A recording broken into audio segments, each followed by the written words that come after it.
Welcome to the Greenleaf podcast. We're excited today. We have Lynn Deutsch, the mayor of Dunwoody, Georgia. If you don't know where Dunwoody is, it is just north of the perimeter going around Atlanta. So it is really a focal point within the northern part of Atlanta, and it has some huge highlights of it. If you've ever been to Perimeter Mall in Georgia, in Atlanta here, it is a significant shopping center with a bunch of restaurants, retail, office, and then 100 yards north of that, 200 yards north of that, you have residential neighborhoods, and it goes into parks and everything. So it's a very unique city environment, and we're excited for you to join us today and talk about it. Thank you. Thank you. Oh, go ahead. Yeah, no, go. So I think one of the things that makes Dunwoody unique is its location, which is suburban but fairly urban. We're 8 minutes from Buckhead, 20 minutes from downtown Atlanta, 35 minutes from the airport. Of course, all that's without traffic, and there's always traffic. But additionally, we are home to millions of square feet of commercial office space and retail space, but also tens of thousands of single-family homes that are within, like you said, a quarter mile. It begins about a quarter mile from all this commercial. You don't find communities exactly like us in very many places. Well, one of the reasons Janet and I moved to Dunwoody, I live in Dunwoody. Remember that? Familiar with that. Familiar with that. Yes. So, I mean, to me, it was always being close inside the perimeter, or technically we're outside the perimeter, but close enough to the perimeter We're on the perimeter. on the perimeter. That's the euphemism. We're on the perimeter. Good schools, and lots to do. Yes. And the lots to do include some really cool parks that you have managed to build and maintain and continue to expand too, which we're going to talk about. It's also one of the few places that MARTA has a great stop, and it's an easy ride to the airport. Has 2 stops. We have 2 stops in theory. Fantastic. Yes, one in Dunwoody and one right outside of Dunwoody. Yeah. It's very cool. We do.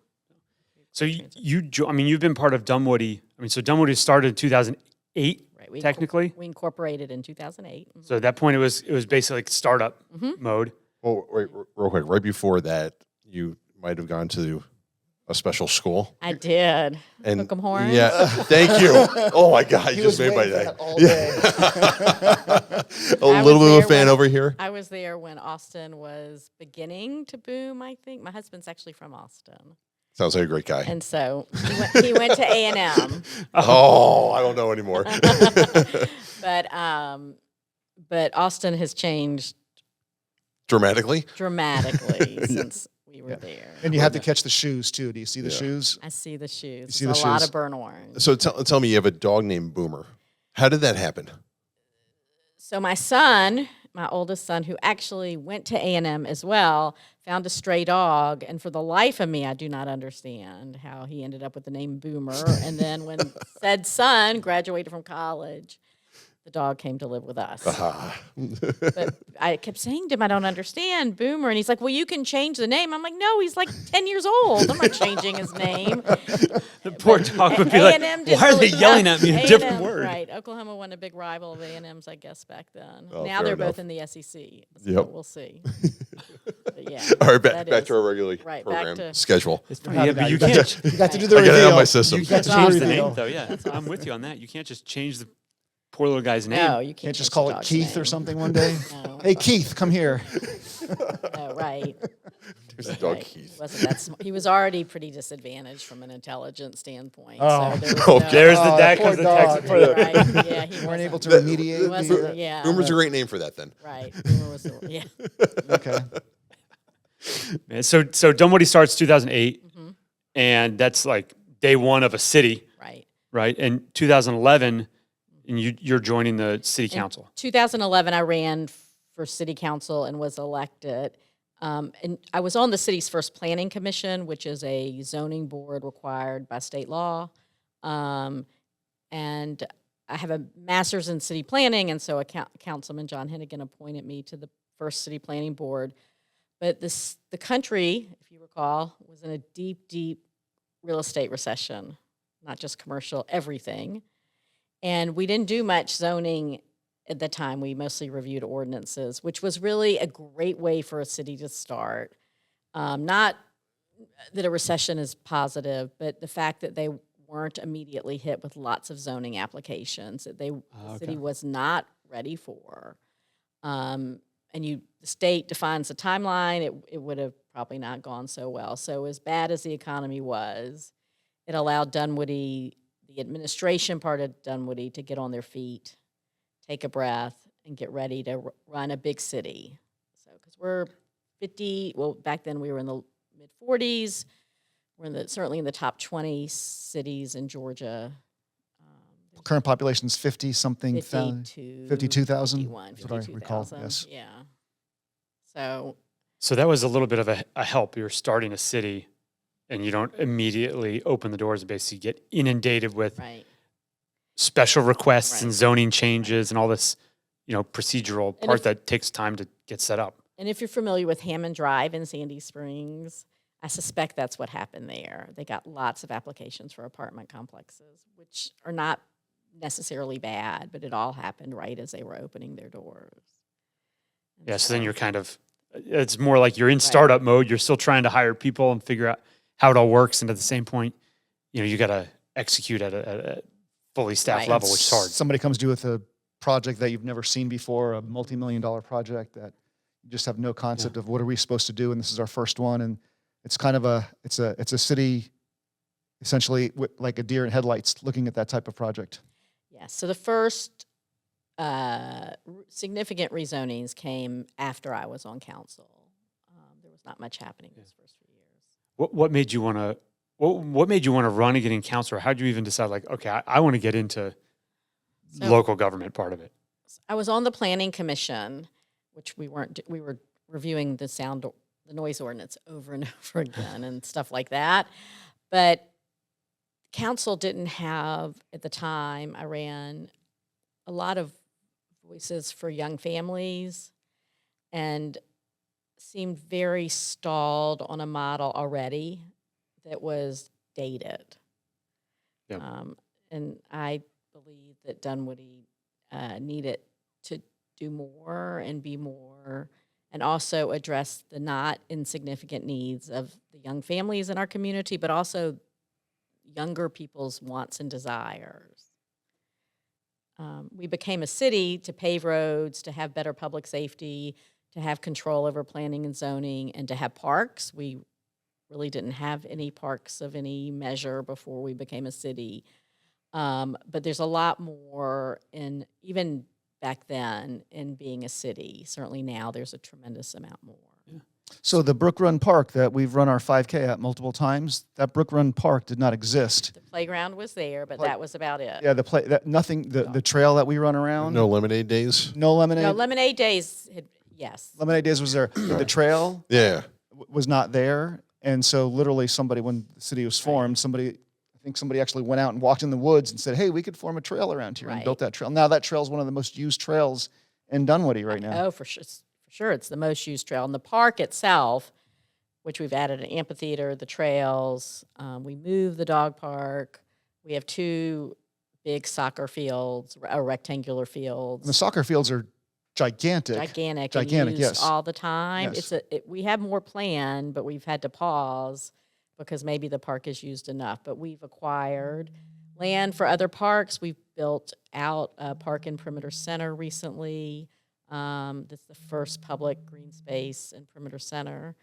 We had the land. It was part of what we got from DeKalb County, but nothing had happened there.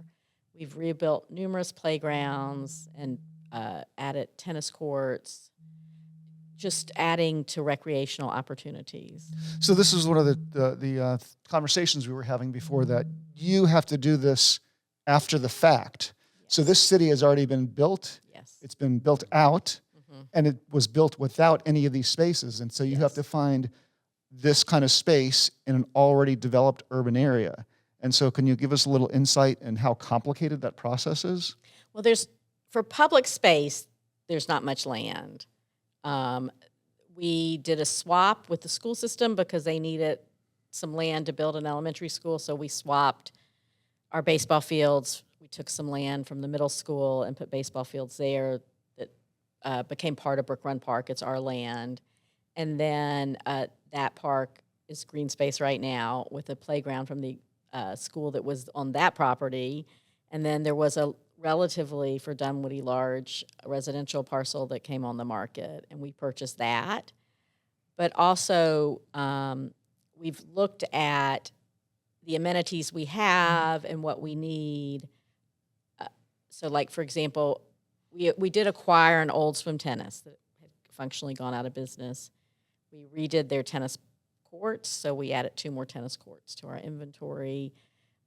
We're adding a playground. I think we added bathrooms and a picnic pavilion there. So the question becomes is, what is the need and how are we going to meet it down the road? Right, and you can't just go buy 20 houses and say, I'm going to build a park here. Well, in theory, I guess if they would sell them to us and we could afford them, we could, I but think the we question can't. is 20 right. houses at $500,000 Yeah, a piece. no, we're not doing that. That's a lot of money. We're not doing that, Yeah, and yeah. nobody's selling to us to do that. But yeah, So so you're in the beginning throes of yes, forming a city, getting all the parts working, and now, 16 years later, Right. it's a vibrant city So- that's operating very well. yeah. I often say when I ran for mayor the first time, which was 5 years ago, I talked about that we were in our adolescence stage, that we were trying to feel our way out, figure out who we were going to be and what that looked like. And I had a clear vision for that. And now I would say the adolescents got COVID and it was a little rough. And the implications of that are presenting some really great opportunities and challenges, but you have to look at them like as opportunities. Yes. Because otherwise, they are opportunities. But, now we're approaching kind of college age and more responsibility. I like to remind people that Perimeter Center is the largest commercial district in the South, or has the most commercial office space in the Southeast in a district. Most of that is in Dunwoody. And so we have a big responsibility because we're a big part of the state's economy or metro region's economy. And we have to make sure we're building a place that people want to live and work and play. And the opportunity we're seeing is that we have office buildings that are distressed. Truthfully, at least some of them were distressed before the pandemic. Yeah. Not because work habits had changed so much. They were changing, I think, a little bit. But demand for better and newer and more modern office space was already happening. And companies were willing to maybe spend a little more to get what they considered a better product. And some landlords, in hindsight, weren't necessarily ready to modernize the product they were offering. That's a big conversation we have, that a lot of landlords just want to keep on doing the same thing they're doing and not Right. reinvest in their building. And so in order for that building to work again, that owner needs to sell, a new investor needs to invest in it, raise the rent hopefully a little bit, and then kind of reinvigorate what the product was. And honestly, that's what we're doing. That's what we do. Right. Yeah. The space that I just took Right. you around, that's essentially what we're doing right now. One of our discussion points in our last quarter review was that office rents are at an all-time high, but so are office vacancies. Yes. So if you're willing to invest the dollars and modernize, you can get all-time high rents, but you have to have the dollars to invest Yes. to modernize. And you have to know that what you invest, you're going to get back in rent. Because it's not just that vacancies are all-time high, but it's also that offices are using less space. Even if they're asking people to come back in 3 or 4 days a week, some of them, as they make those decisions to move, are choosing to get less space. They're choosing to use space differently. They sign a lease and say they had 100,000 square feet, which is a big lease, and they go to 50,000 instead of moving. It's great for the landlord, at least they're staying, but it puts 50,000 more square feet back out on the market. Right. So Yeah. It's an interesting dynamic with such a large commercial footprint and the responsibilities and communication that's happening with those users of that space, literally right next to single family neighborhoods that are a stone's throw away. So how do you kind of balance that? Like, you're talking to two very, very different groups, and how are you kind of collecting that information and hearing, this is what my 52,000 residents say, right, but then I've got a couple realistically, a couple landlords that own lots and lots of space and some very large tenants Yeah. that are there as well. A couple things. One is that we did a plan called Edge City 2.0 that we completed a couple of years ago that lays out a plan for perimeter. In worst case scenario, the mall goes away. This is what we'd like to see. This is Worst case. worst The mall- case. okay. Right. Worst case scenario is that the mall goes away. The mall is still, The mall is the most successful mall in Georgia Right, and right. probably one of the most successful malls in the Southeast. And maybe in the country, actually, as I say It doesn't that. feel like traffic is slowing down there. No, there's a lot of The traffic mall- around the the mall's mall. packed. and I'm not a customer of a mall anymore, but every time I go in there, it's how do you still not get- busy. Do you Right. live in a mall? Absolutely. You're probably going to a mall like once a week. You just don't Yeah. admit it. I don't go to a mall once a week. Do you? It's a center, remember, perimeter center, not the whole mall. Right, but Right. the mall, but and in that study and in the plan that resulted from the study, we temper density, of course. The closer you get to the neighborhoods, the less dense it can be, and heights go down. And we work hard to connect. Perimeter Center is an asset. If you live in Dunwoody, yes, the traffic is not great around there. Sometimes it's not terrible. But I know people, when we put in our trail system, or the trails we've built out so far, if you live near Brook Run Park, you can commute to Perimeter Center on your bicycle. And people do. I have friends that walk to brunch many Sunday mornings, cutting through, using the trail. That's a tremendous quality of life. It is a huge quality of life, and per our survey that we completed, people are very satisfied living in Dunwoody. But also about 25% report they work in Dunwoody, which means a lot of them work at Perimeter Center, and their commute is maybe a little congested, but not at all terrible. And minutes. there's a lot of different yeah, ways. They're to complaining get about there. an extra 5 minutes drive. They're to not work. complaining. Well, they could Okay. also walk. But it's just so we have there's a lot of opportunities for people to live and work in Dunwoody. And we have a variety of housing, so there's lots of choices, not a variety of affordability, unfortunately. And we can talk about that if you want.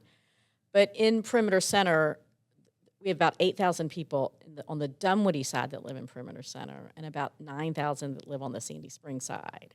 So that's bigger. So 75% of the cities in Georgia, and we have a lot of cities, well over 500, are smaller than 5,000 people. So Perimeter Center, just the Dunwoody side, is bigger than 75% of the cities. So just one Georgia. piece of what you're working with Yes. is bigger than Oh, yeah. the majority of every yeah. city. So you kind of just hinted at this, but housing affordability is always a conversation because we obviously rent apartments. And what would be your conversation about rental or housing affordability in the city of Dunwoody, or just in general? One of my talking points is that part of the affordable housing conversation is fictitious because you can't build affordable housing. Affordable housing has to be subsidized. It has to be some Right. type of public-private partnership. Yes. It just doesn't pop out of the air and Right. appear. So tell us a little bit about your perception about affordable housing. So I've spent a lot of the first 4 years of my term serving on committees outside the city of Dunwoody. The Atlanta Regional Commission, I was on the first affordable housing or housing task force that they put together with mayors and county commission chairs, and it continues today. And then in conversations with mayors across the state, and in different community development legislative actions, that kind of thing. So for me, for Dunwoody, the most important thing we can do for affordable housing is maintain the affordable stock we have. And we do that with code enforcement. And it seems counterintuitive, and if, as apartment owners, you may not think it's counterintuitive, but if we can hold apartment owners, investors usually they are, accountable for the conditions and the qualities of life in their apartment complexes, overall, it helps the residents, but it also protects their product. So one of the things that I learned actually before I was on council from before I was mayor, from a housing advocate is that families can often absorb a small rent increase to keep the conditions decent. But what they cannot manage is losing housing because it gets condemned. And Fair, and we're yeah. in a housing market right now where it would be really hard for cities to condemn properties because there's nowhere for people to go. But in other cycles, that has not been the case. And I do think some cities they're certainly looking at apartment complexes and holding them accountable as we are. So we have a monthly inspection program. Every once a month, they do a deep dive in an apartment complex or two. They write a report. The management gets a report. We haul them into court to make them do that. People deserve to live in a decent place. When you lose what we call naturally occurring affordable housing or any housing inventory of all, it's a big problem. And I'll give you an example. A couple of years ago, we had an apartment complex that had a building explode. When the inspection was, when the investigation was done, it turns out that there was an issue with the gas appliances. And in order to fix it expeditiously, everyone had to move out and find new housing. The company did everything they could. They offered the vacancies in their other properties, but it took months longer than they were anticipating to find, and it was not a huge apartment complex, less than a couple of hundred units, because the housing market is so tight.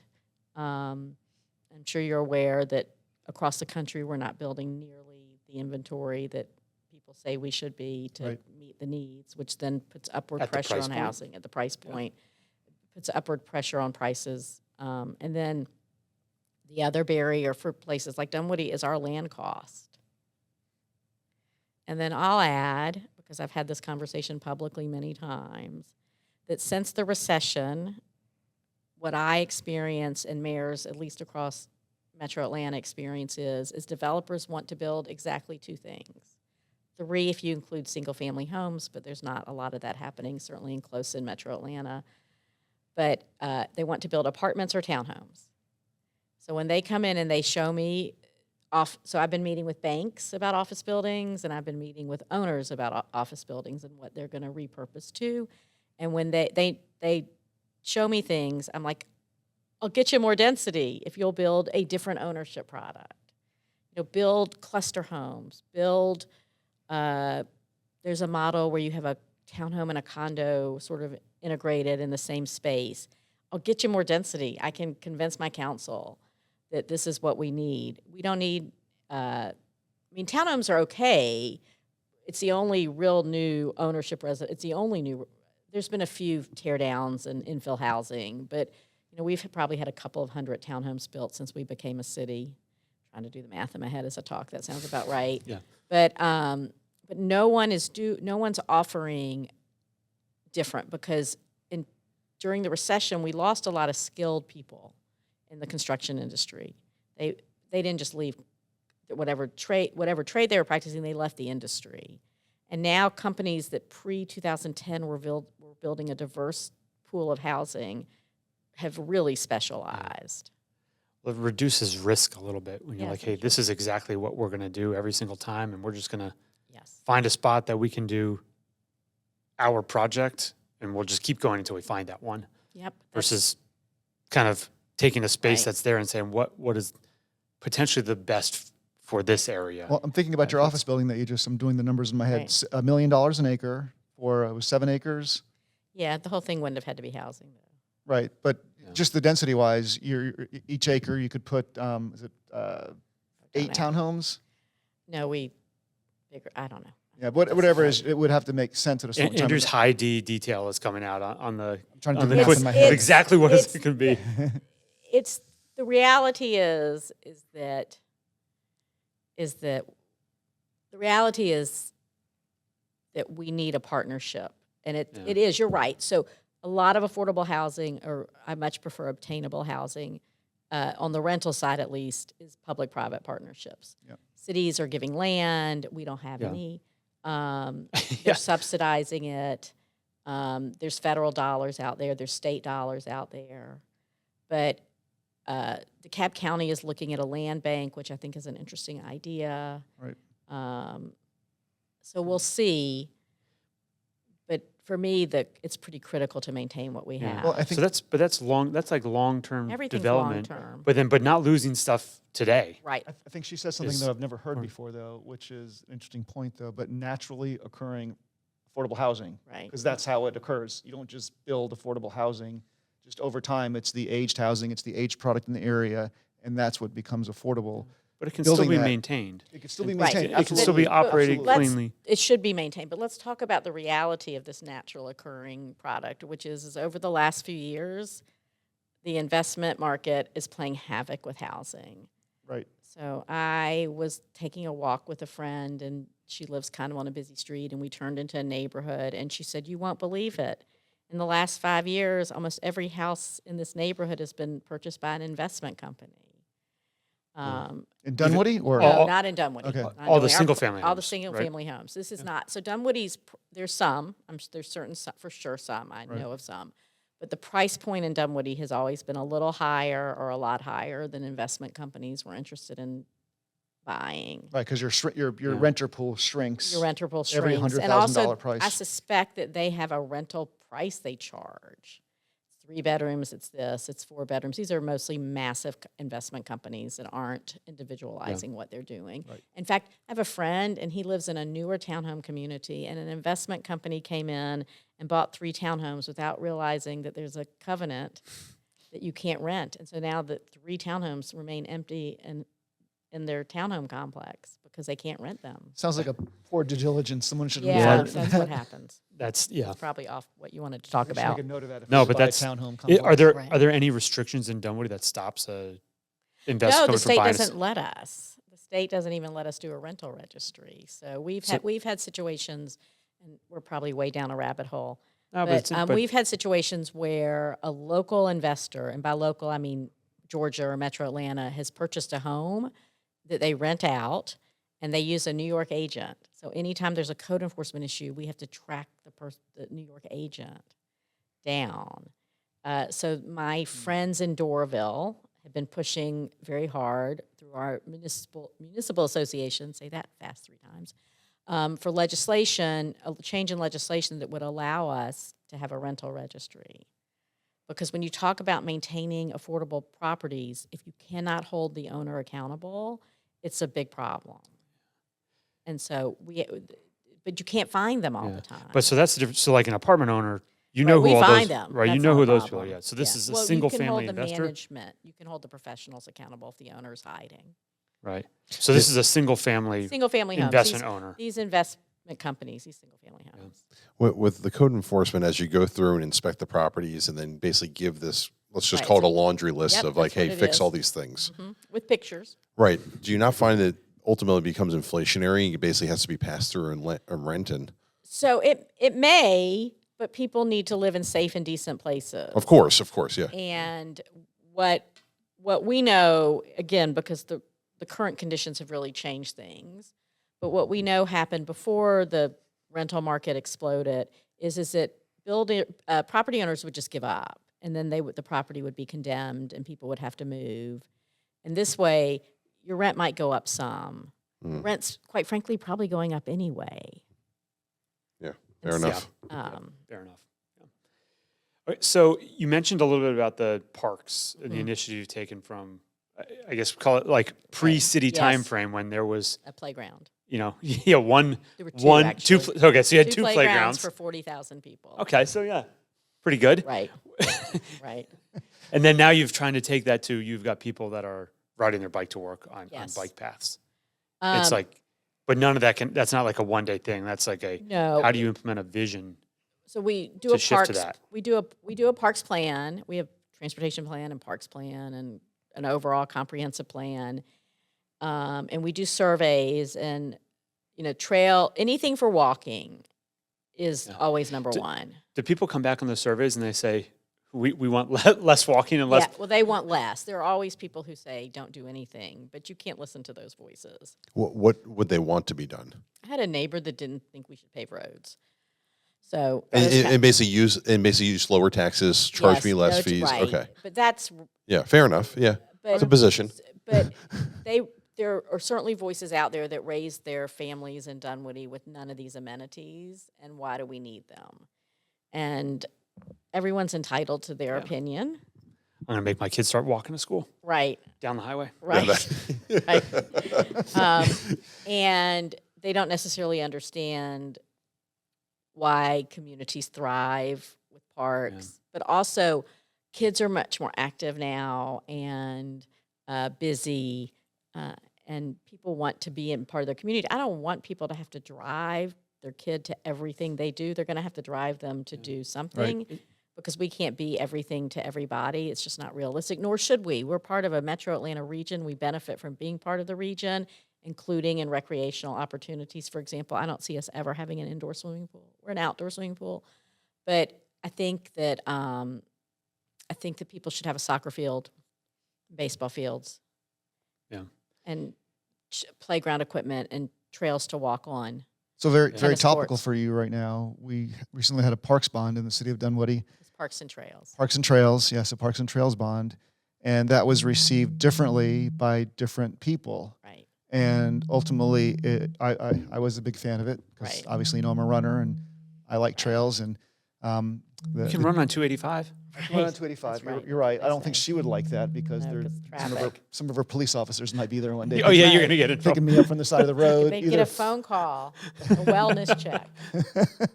Yes, but one of the jokes in our running community is like if you're running in certain parts of Dunwoody, there's a 4 foot sidewalks are 4 feet, Well, there's 6 if we build them. but the older sidewalks are like sidewalks are 3 or 4 feet. 3 or 4 feet, and so you got a 3 or 4 foot sidewalk, and then you have a foot median, and then you have a road with somebody driving 40 miles an hour. Yes. So the joke inside when we're running is, oh look, we're 1 foot away from being hit head on by a car if we trip. Right. And so there was a big push for trails to keep people safe and to keep honestly fine. I'm a 50-something-year-old man running in the city of Dunwoody. Right. I should hopefully not trip and get hit by a car. But there's kids there's 10-year-olds Right. riding bikes. There's 5-year-olds riding bikes with their parents behind them or going ahead of their parents, and they are a foot away from a 40 mile an hour from a car going 40 Not miles supposed an to hour. be driving 40 miles an hour. 35 mile an Right. hour, but yeah, they're driving 40 though. Right.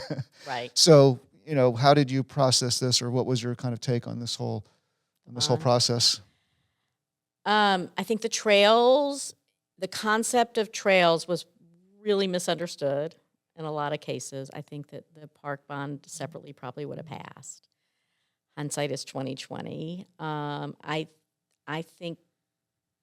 I believe that there is a place for trails and certainly 6 feet sidewalks, for sure, wider sidewalks. I don't necessarily think we told the story well.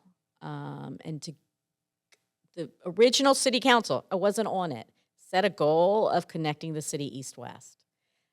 It's been the goal since the city became a city. There's clearly an issue with buy-in. And also with the voices who would have benefited from those projects, they just stayed home. So the benefit is going to be for the young families with And kids. they just stayed home. And they don't go to the voting They booth did and not vote. vote on this.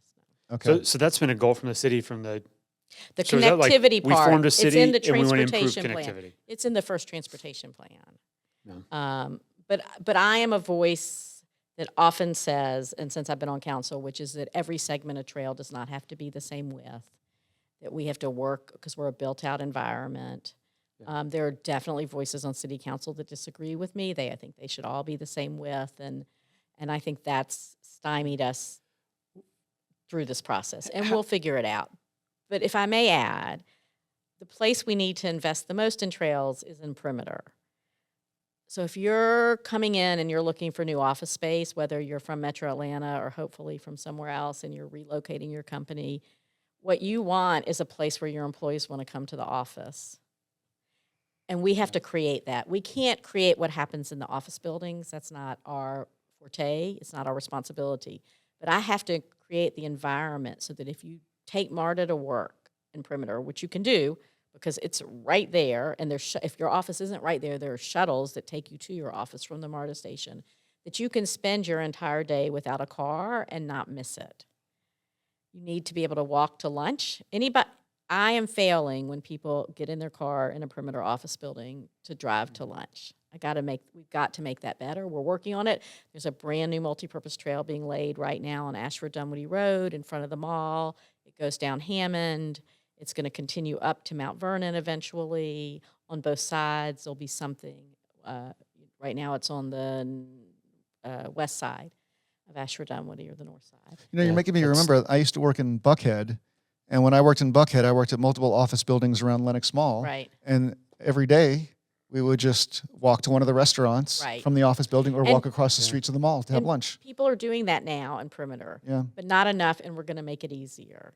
And we just recently, Campus 244, which is the reinvention, it's one of my favorite words, the reinvention of the Gold Kiss building. Are you familiar with the Gold Kiss building in Dunwoody?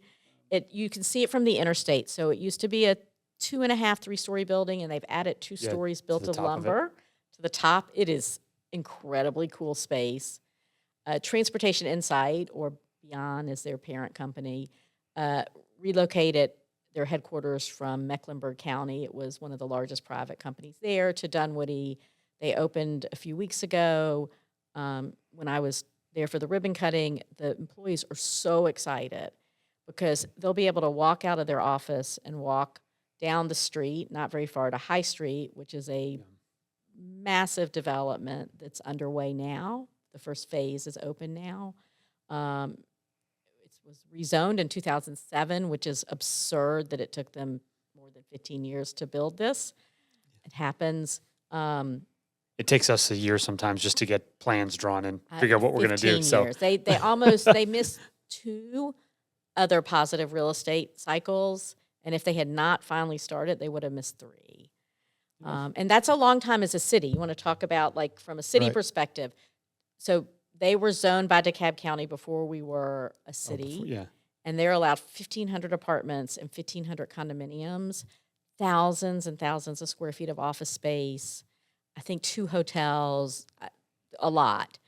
Every time a rezoning comes up in perimeter, it's kind of in the back of your mind. oh, like this is right This here. is right here. If it happens, what is that? What's the impact on the greater area? If I could wave my magic wand from a state policy perspective, I would change some of the language around rezonings being for life. I would at least allow cities to put in their code a deadline. If you don't start within 5 years, you This have is to come going- back to the table. If you don't start within 10 years, whatever it is, just so movement is happening. Yeah. So the young employees, and they've got a lot of young employees at Transportation Insight, can walk out the door. There'll be a restaurant or 2 right there, but they're going to be able to go to High Street, which has restaurants. It has Pet Shack, which actually opens tomorrow. It's going to have other amenities like Pet Shack. It has a Ben & Jerry's ice cream. It has 600 apartments that just opened in the last few months. There's a lot happening. And then if they want to continue on, they can go up the street a little more to Ashford Lane, which is another redevelopment of a 1990s, late 90s shopping center. They've done a tremendous job. New restaurants, a little green space. So there's a lot happening that you're going to be able to get to on foot in perimeter. The rest of Dunwoody, the residential part of Dunwoody, is going to benefit from all that. It's a quick Uber ride away. Some people can walk. Because some of the neighborhoods on the one side of Dunwoody kind of cut into perimeter. And everybody's going to benefit from all these new amenities. So even, I mean, you mentioned that like you feel like you're failing if you don't get some of these connections made. Yes, But we're I doing may it. be wrong, but you don't own the land. Well, we own the land where the sidewalks are going and the trails are going, and we can use right away. But even then, you still got to get property owners to be okay with how all of it works. Yes, isn't- so our perimeter has the Perimeter Center Improvement District, and they have a big vision. So CIDs have to focus on transportation in Georgia. That's really the only thing Yeah. they do. so And they're on board with you. they're on board too. with us, and most of the major landowners are part of the leadership of PCID. Right, and I was in the mall. thinking about bringing that up before, but you actually have partner organizations that actually help you with these development efforts, and they partner with you to actually Yes. create these spaces. And so maybe you could speak a little bit about the organizations. So that we do that.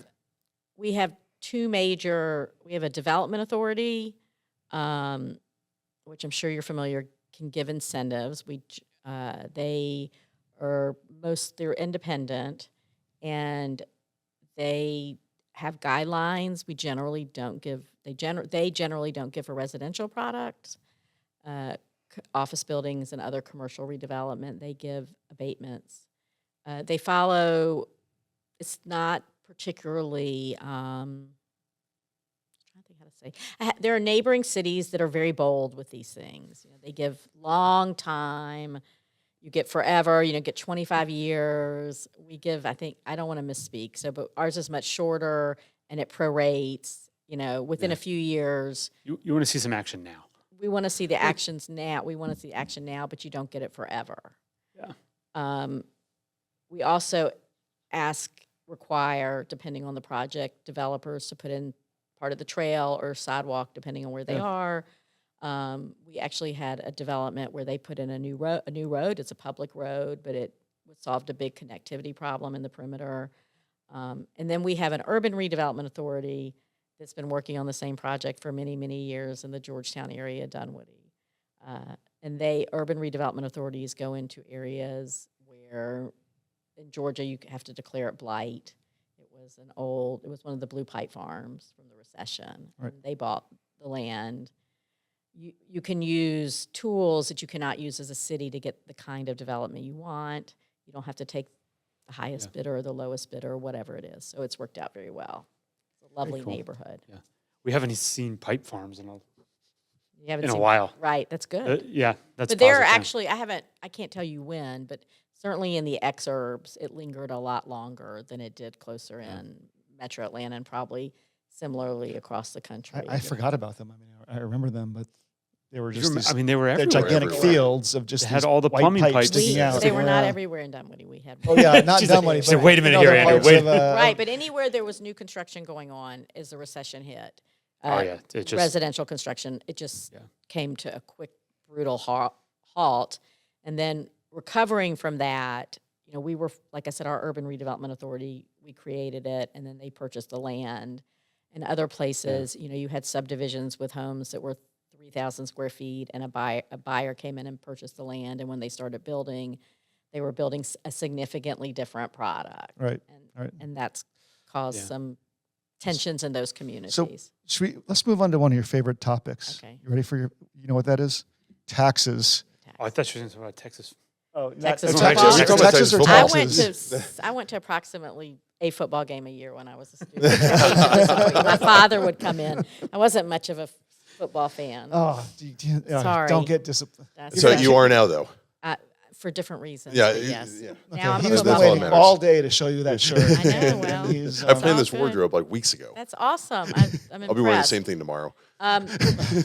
Taxes. Well, so in Dunwoody right Dunwoody now, is there's a couple of unique. issues, right? Because Right. there's city taxes and school taxes. That's and- not unique. Well, Our- a lot of Dunwoody is people- the only city that has taxes. Yeah, Dunwoody, in it is. Georgia. It isn't the only Right. city that has taxes, Right. but there's different divisions of taxes, and a lot of people don't necessarily understand No, the they get one division bill. of taxes. They get They one get bill. one big bill, and they yell at you for why are their taxes so high? Right. And so- and then I say you pay less than a Starbucks a day, or even much less than that. So when Dunwoody became a city, the founders of the city did two things. They put a millage rate cap in, and then they gave a 1 mil exemption, which at the time was required because DeKalb County had a host credit that was equivalent to a mill that actually went away pretty quickly. But then our state legislator introduced a assessed value freeze, which had to be voted on, and of course it passed, just like I suspect the thing people that's are gonna on the vote for it, yeah. ballot. People never vote for more taxes. Right. I voted guess. for more taxes. You voted for more taxes? Yeah. When did you- Friday when I voted, there was an opportunity to add a 1% consumption tax to Gwinnett County for infrastructure projects. Yes. Oh, and you voted yes, for it? those I vote for taxes that every almost single always time. pass. Yeah. Okay. Infrastructure and school taxes almost always pass, except for statewide T-SPLOS that time. Yeah, that was a strange one. It was a really strange Yeah. one. They put regions together very poorly. They added, they had a meeting for us, and I'm at this meeting, and people, I won't say the names, but some of the ex-urban counties, they were in a corner like, we do not belong with Atlanta. We do not belong with Metro Atlanta. And I'm Yeah. like, I agree. But the list Yeah, then, different. it didn't work. There were 2 districts that passed out of however many there were. So we have what we call a hard freeze on our assessed values. So either in 2011, which if you recall, there was a recession, or when you bought your house after that, your value is frozen. And then we have a millage rate cap so Dunwoody has the lowest property taxes in DeKalb County, but also the lowest property taxes of most of our neighbors. Peachtree Corners doesn't have a police department, and they don't have, as far as I know, they have yet to implement a millage rate, but they're city light. They're not providing all the functions of a city. Dunwoody does most of the functions. And of you're a in the city. city of Peachtree Corners, is that correct? You're Yeah, not- but if you look at the city of Dunwoody, I mean, it's going from startup mode to now Yes. full-blown city. Yes. You have Right. all of the departments of a full city. Right, we were never Full city police light. department. Right, yes, and Right. our police department is growing. It's as also it should. amazing, just to be clear. Right, I mean, we have a everybody loves great- our police not- department. We have a great police department. But you're paying for, I mean, you're operating a for business that's everything. paying for all of the Right. divisions Right. with a set revenue number. Yes, it's not very good public policy. And the thing is that most of our residents want more, not less. But police alone, since I've become mayor, we've given our police department the starting salary for someone with no experience, 21 years old, high school diploma, was $40,000, and now it's $60,000. And I've done that in 4 years. We've done that in 4 years. That means everybody else, there's no compression. Everybody else gets raises too, and we rarely hire that 21-year-old with no experience.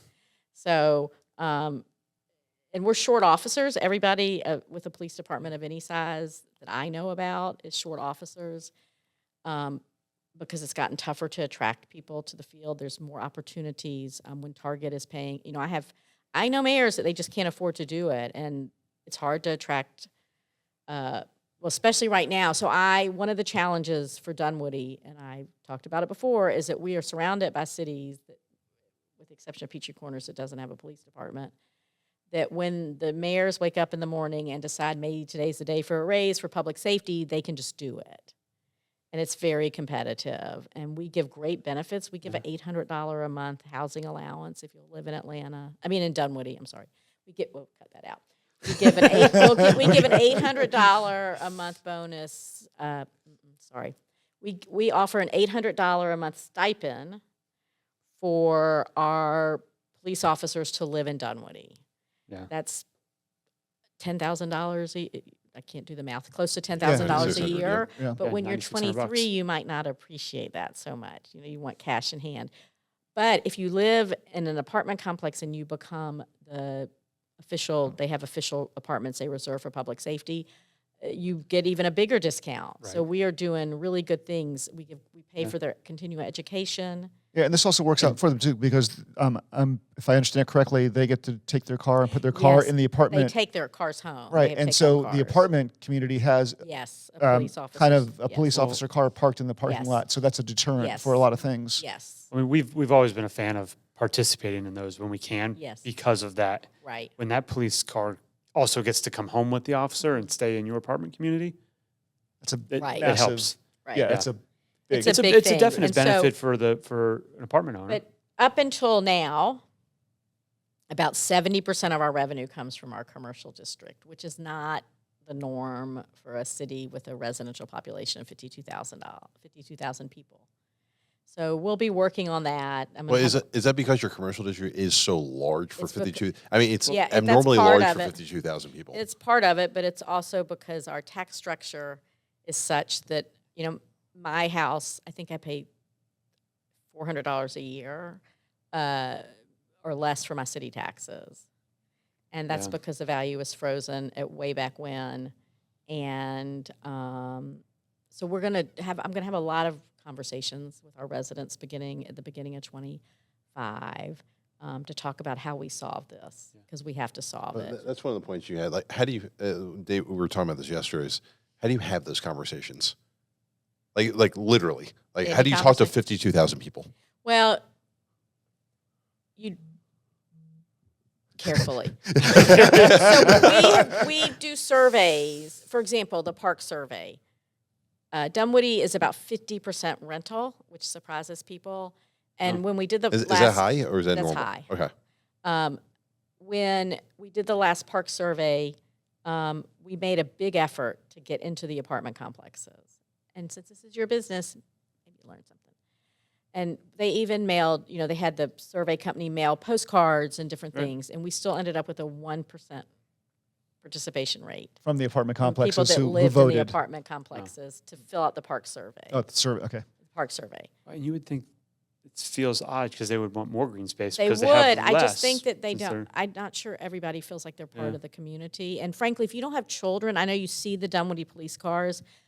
Everything says Atlanta in perimeter. And so I'm not really sure how it feels if you're 28 years old and a park survey shows up. That's, it's Yeah. so, but it's not the how. You have to do different things. You have to have meetings at different times. You can use online tools. You have to use the written word.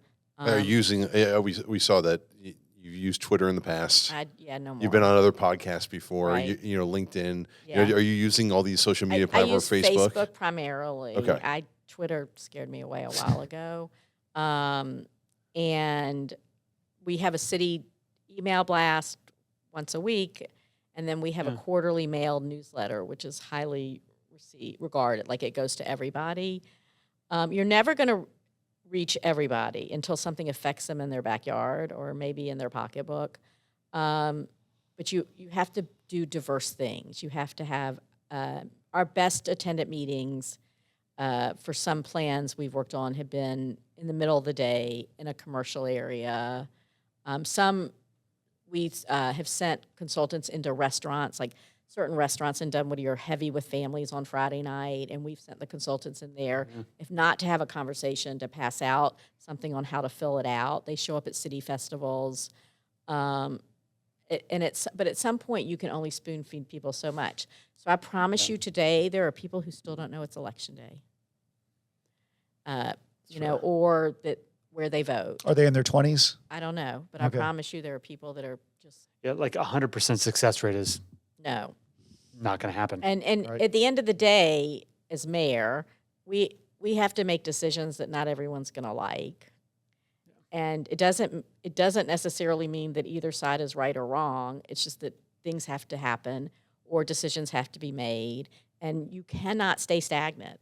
I ran for mayor originally because I was worried that my worries as a council person, as I led to the decision of being mayor, was about what was going to happen to Dunwoody in the long term, who was going to invest in Dunwoody. And, public money sometimes leads private money. So in Dunwoody Village, for example, our development authority has been working with the property owner and businesses to revamp it, refresh it, and it's working great. Actually, I don't think the development authority has actually spent any of the money they offered yet. But when people come to us and they say, we want to be more like, or we want this amenity that this community has, and you say to them, well, the taxpayers paid for that, or the city made the initial investment and bought the land, resold the land. There's all kinds of models out there, but places like Roswell and downtown Alpharetta. Well, just up the street, we have Peachtree Corners, the fancy little amphitheater with the stage. Yes. In the town center. Right, Center, town yeah. center. That's Yeah. all. There's always a public. There's almost always a public process to all that, and I don't think people realize it. And that's a big part of what I talk to people about. But now it's even a little more urgent because we have these empty office buildings, not just here, across the region, across the country, and they're going to redevelop. And we want the people coming in to look at redeveloping them. First of all, you need them to redevelop. They're not going to redevelop everywhere, and Dunwoody wants to be first. So we are meeting with developers, we're meeting with property owners, and frankly, we've met with banks. And the best, easiest conversations are often with the banks because they're not quite as invested's not the right word, but there's nothing personal about the conversation. They just want to get. They would like to get paid back. Right. They Well, wanna get paid back, what will right, you right, right. allow? What do you see going here? One of the banks shared a story with me about a property they put under contract in another North Metro city. The person that put it under contract, the developer, then went to talk to a few council people, remove the contract by the end of the day because the council people were like, heck no, we're not gonna. There's not gonna be support for that. So we're working hard to attract the developers. I meet with, like when I read an article in the paper about some great, unique development, I'll give it to my economic development director and our community development director and say, maybe I should talk to them. Maybe, so for a while we've been trying to recruit condominiums to Dunwoody, and we've met with a few developers Like through a the years. full-blown high-rise condominium. Not necessarily high rise. I have lots of different visions, but just a downsizable purchase one level property. So this is the 55 plus or the Doesn't even have to be age restricted, but but yes, senior something that empty elevator, nesters, right? easy, no right, stairs, and right. and you could retire or you could age in place Right, in something like exactly. that. Because that's one of Because the big things that we Huge don't need. have. We have. Yeah. I have lovely Dunwoody residents in their 80s who cannot. They have to drive to their mailboxes. They live at the top of a hill, and they just won't leave our community. I can't swear that they're going to be the purchasers of anything because they're very attached to their homes. But there are a lot of people like me and my peers that look at that and really want to avoid that, but also may want to stay in Dunwoody. And so how do we get the product? How do we get the product that will attract those like me to sell and downsize? You have a degree in this. I do, NC planning And and gerontology. Yeah, in gerontology. Right. So how much do they talk about in your degree Right. and what you studied? Like, A long time ago. yeah, okay. It was a long fair time enough. ago, but I did my graduate exit paper on housing. Oh, perfect. And okay. I've changed a lot of my perspective the last few years. I think aging in place is a wonderful concept until you can't drive or you can't, it can be we know it's being very isolating, but now how do we change decades worth of beliefs and what should happen? That's going to be that's a very familial thing. Like families have to figure it out. But, every now and then I encounter a person really stuck in their home, and we got to figure it out, whether it's services or housing options. And I've been working on for a long time. Well, stuck in their home could also be multiple dimensions too, but stuck in their home, they can't move. They can't afford to move someplace Right. because Everything's so expensive. and there's also the problem of their property taxes all of a sudden become more than they could ever imagine, more than probably their mortgage was at a certain point because of the inflation. Yeah, if you move, that's definitely something. But there's all kinds of products for 55 plus or 65 plus, and But I mean, Yeah. it seems like Dunwoody's in a unique spot that you have single-family homes and potentially the flat condos, or at least apartments or other uses that are all very, very close. So you don't necessarily have to leave your community. no, we don't. You can stay there. When my mother was at this stage and she was house hunting or looking to where she was going to move, she wasn't real eager to live in a mixed age community, but we definitely have Dunwoody residents who sold their big homes, who have moved into our regular apartment complexes, and they are thriving and they are very happy. So we need a mix. And the thing is that for us right now in Dunwoody, there's a lot of opportunities because of office buildings. And I know I keep circling back to that, but you're real estate guys. And I think it's going to be a really interesting time to see what people bring forward. So has anybody come to you yet with that office to multifamily conversion project So yet?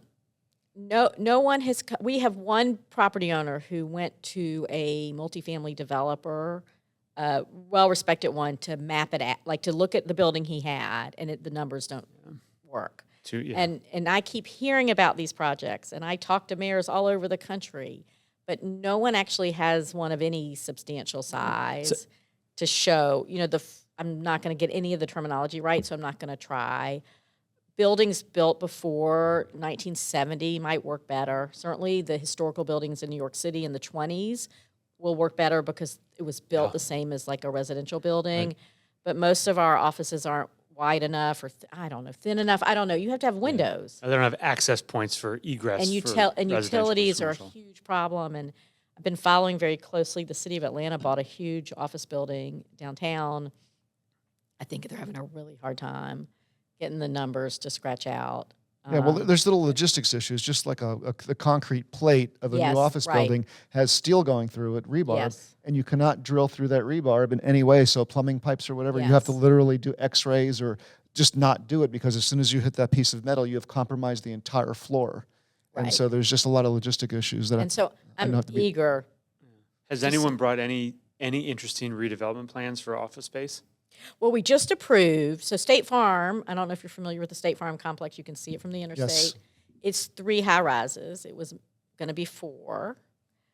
There's a fourth, there's a place for the fourth one to go, a spot. And we just approved a high-rise apartment complex, 300,000 square feet of office space in a hotel, where that one office building was going to go. The office building, the residential building cannot be smaller than 20 stories. So it got approved. It's going to be big. It's going to be That's- big. just the residential part Just of the it. residential part. It can That's be, interesting. it's 2 towers. Okay. It'll be 2 towers. But we have plenty of apartments that are 5 stories in Dunwoody. So it has to be 20. Has to be 20. It has to be something that we did not already have. And so when I meet with developers, I'm like, you got to bring me something I don't Yeah. have. That's pretty cool. I mean, that's definitely. It's very interesting. It's in a great location. MARTA's right there. We have all this retail. So this is It's back to being you don't need a developed. car anymore. You could literally just live in this. So town. I believe I could live in Perimeter Center without a car because the MARTA takes you to the doctor's offices. Takes you to the Can tell- airport. Takes Yeah. you to the, can you tell I've mapped this all out? I've totally figured out how when we're ready, I'm going to move to something in Perimeter Center. This 20-story building. Probably, maybe that's going to be really expensive. We'll see. But, I believe you can live carless, Yeah. not easy, but in Perimeter you can live carless. And there are lots of people certainly lots of families in Perimeter that live with 1 car. When do you think that project's starting? Or is it still like in the getting it So going? we approved it. Did you put the time limit on it, or I guess you I couldn't did put the not time put limit on it? limit on it. I've had developers agree to time limits, but they almost always have to come back. My ask of the developer is if you're not going to start in the next couple of years, just let me know, just so I can know. It's a good company, and if anybody can finance it, I would think they can. do But it, yeah. I'm sure Oh, you're aware so that this is hard. They don't need anything from you. They've got everything they need from you, and they could break ground tomorrow if they wanted to. Once the plans were Well, the approved. staff has to do the permitting Right. and stuff, but everything's approved, and it's from our perspective, it's in their hands. Yeah. But as you're aware, financing is a little challenging little- right now, It's a little different now. a little Yeah. different, and Something about high So- interest rates. high or something? interest Yeah. rates, and also, it's interesting when we talk about the residential market. I think rents are actually slowly dropping in Atlanta and certainly more rapidly across the country. There's signs that maybe demand is slipping a little bit. I don't really understand it all. But we have a shrinking demographically population. If you take out immigration, we are really shrinking as a country.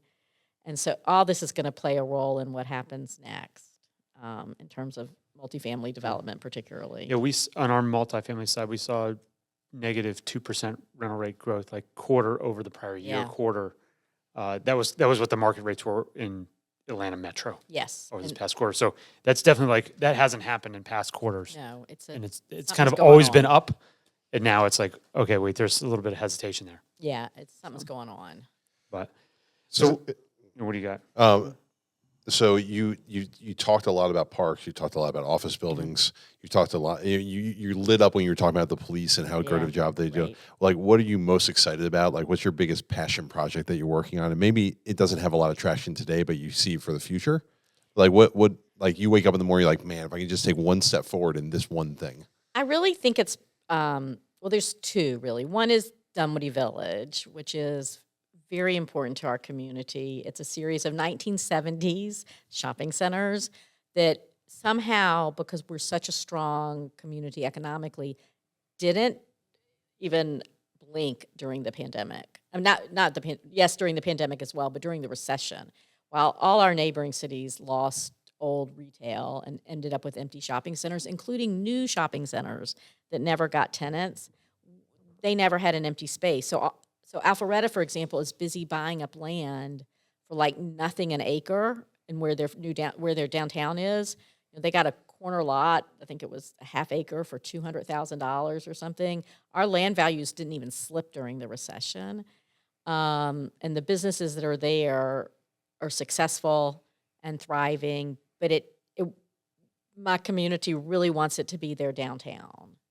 Yeah. Not their downtown with high rises, but their community gathering space. And so with the help of the Development Authority and a restaurateur named David, who came in and has opened 3 restaurants plus a food truck, like a permanent food truck, took the courtyard in one of the shopping centers and reinvented it Have we been there yet? to barn or Yeah, I've been to Barn. You've been to Barn, And so then that's- what's the that's Italian it. place? And Carbonara's Oh, right right. That's there. not part They've of been it. there. Right. But it's part of it. It's part of an ecosystem.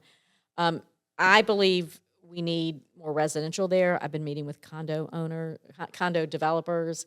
The more people that live within walking distance, particularly empty nesters, the more people that are going to eat dinner out every night. We know this, right? If you study downtown development, Walking distance to that area to that would be area, amazing.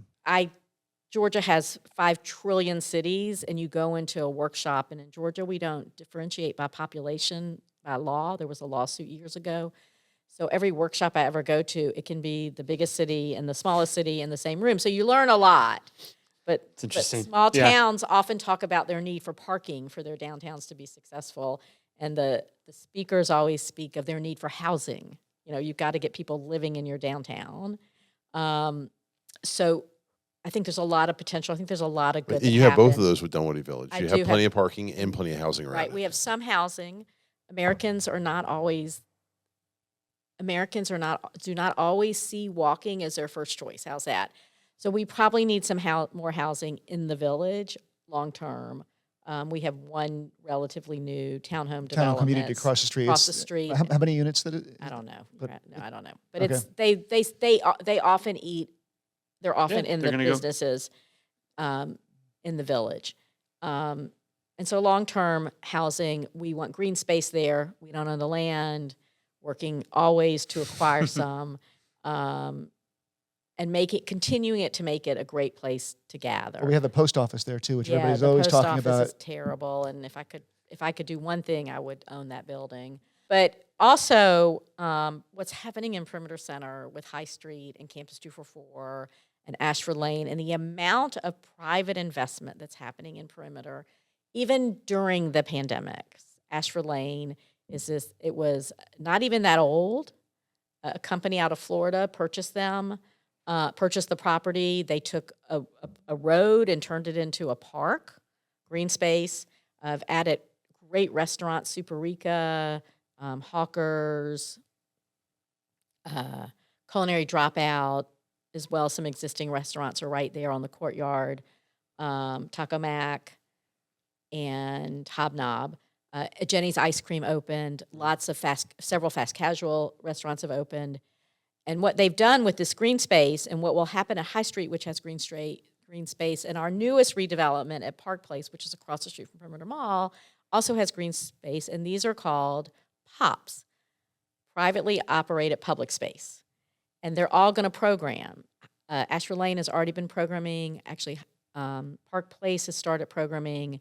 And High Street will begin programming their green space after the first of the year. What do you mean by programming? They'll offer anything from, there's a mommy fitness class that meets at Park Place. There's movies, there's concerts, fall festivals. The High Street intends to have 200 activities a year involving their lawn.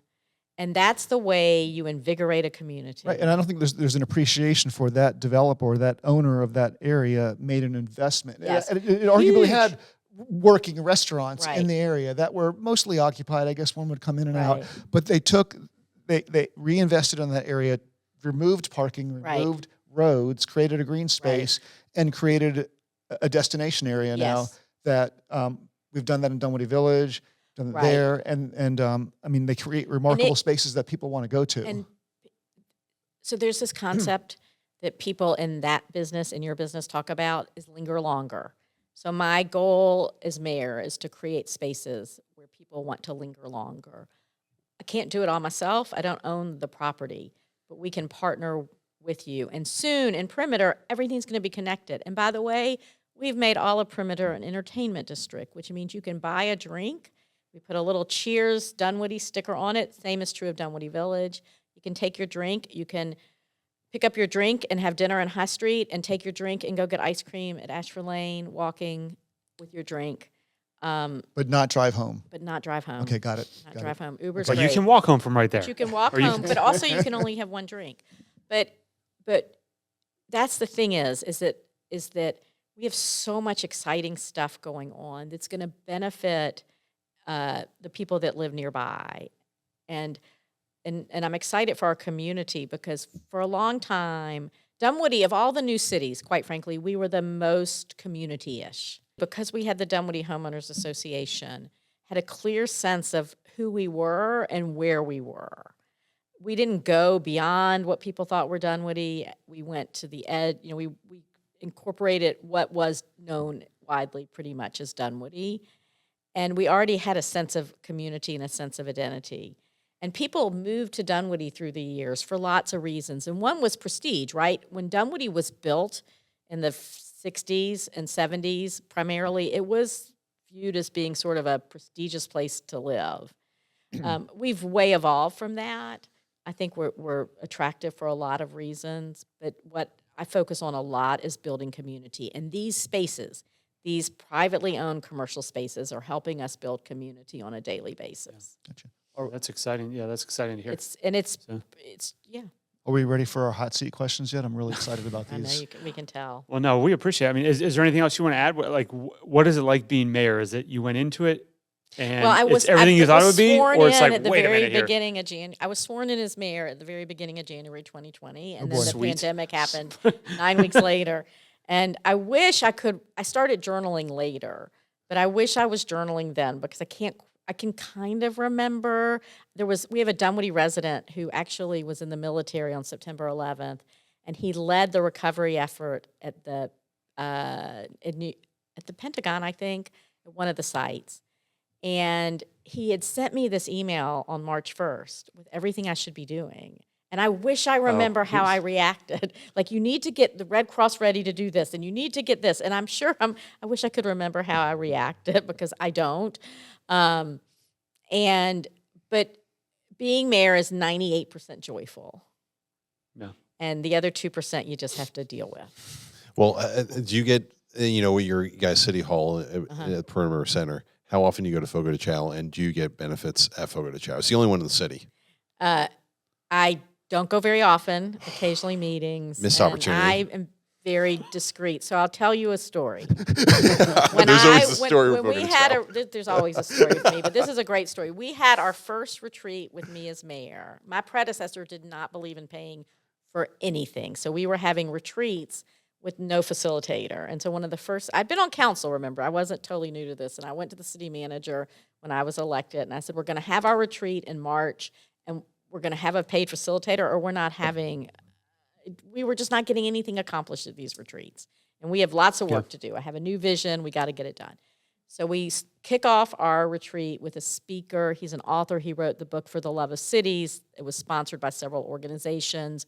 We go into our retreat. We get all this work done. We use a gentleman who ran the state's economic development department for years. And he says, stay behind as we're leaving. And he says, when you go into Dunwoody, and he must have known I was not doing this, but how he knew, I don't know. Maybe he was just that experienced. He says, when you go into Dunwoody businesses and restaurants, you need to introduce yourself. And I'm like, but I don't want them to know. I don't want a special treatment or whatever. And he says, it's really important and it means a lot to them. And I said, okay. I'm a very different person than I was 5 years ago. But so my son Michael's over.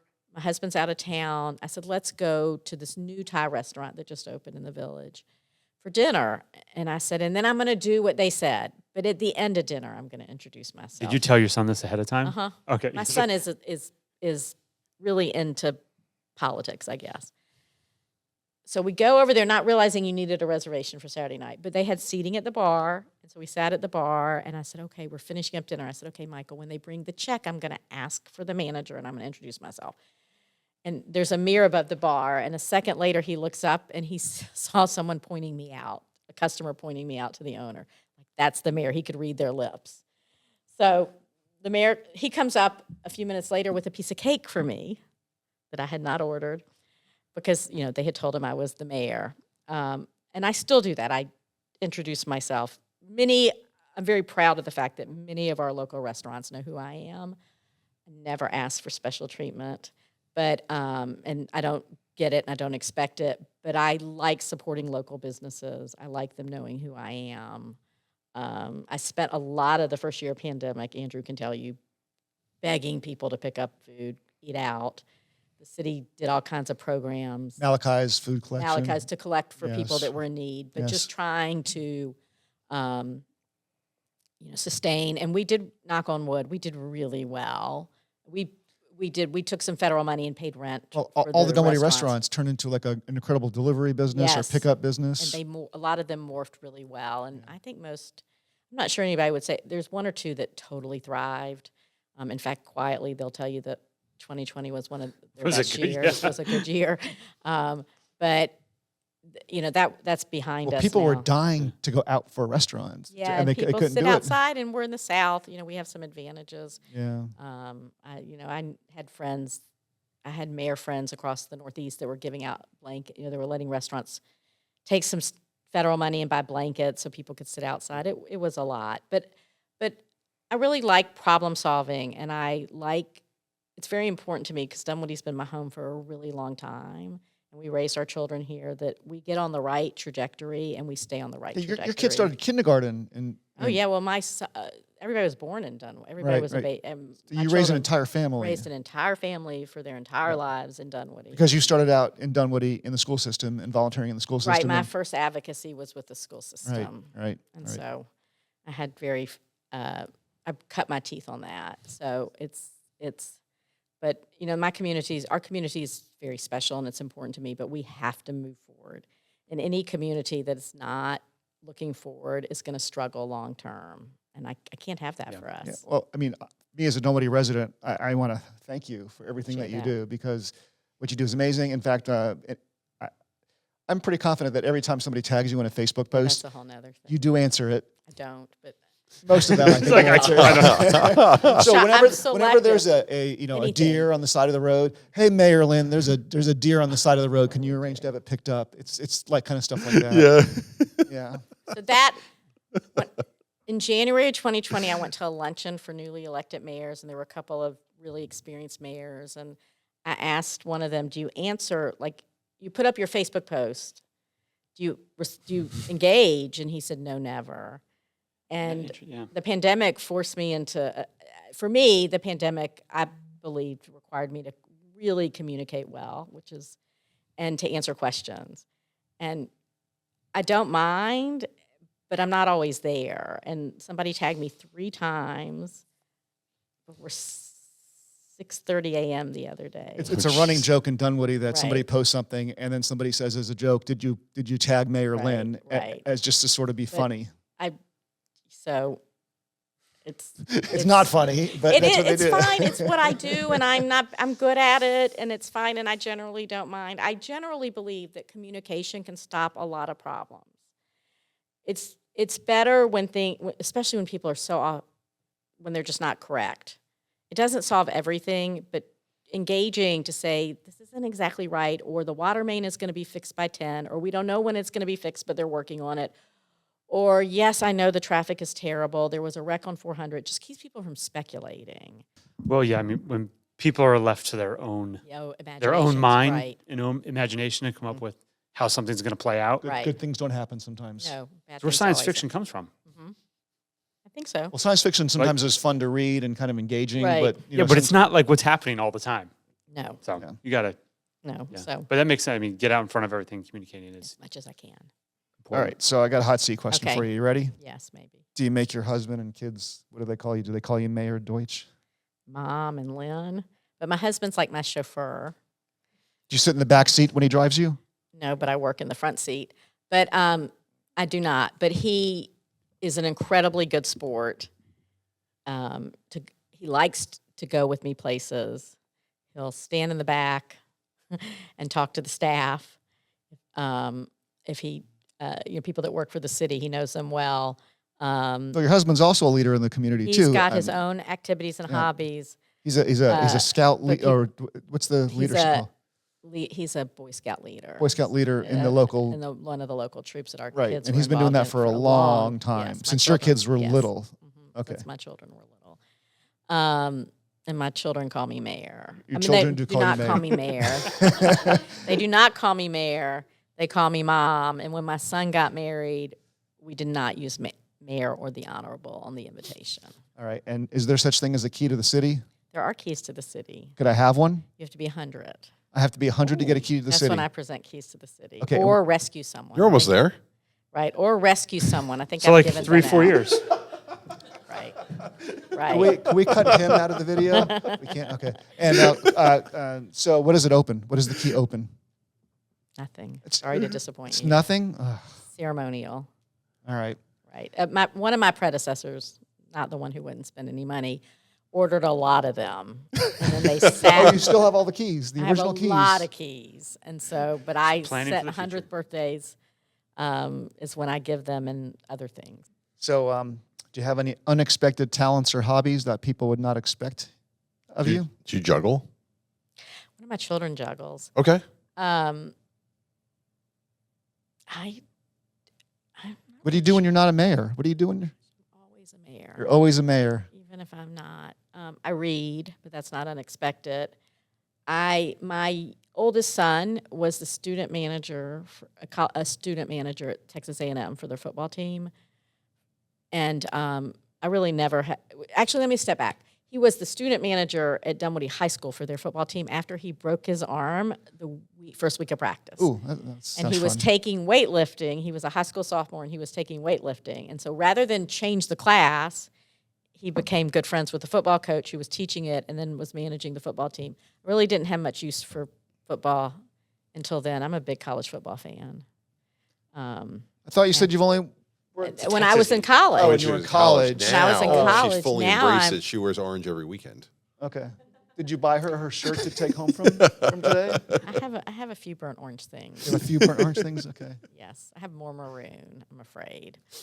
Because that's Maroon like it's Florida A&M. State. Oh, A&M. A&M. Okay. We play A&M day after I Thanksgiving. know. It's a big I'm- game this year. It's a big game this year. You I'm need to not choose your going. colors wisely. I'm not going. My husband's going. My sons are going, but I'm not going. But yeah, I'm pretty normal. I'm a pretty low key person. You have any parting words for us, or anything that you want to reflect on? I think the next few years are going to be fascinating for commercial real estate. I do. May not be what y'all want to hear, because interesting sometimes isn't great. And at some point during the first few years of my term, when somebody else said these are something on TV said these are unprecedented times, I'm like, oh my gosh, please, I just need precedent times. I just need precedent time. I We don't talk a lot need- about predictability. Yeah. Yeah, I think things are going to be fairly unpredictable. Right. I think.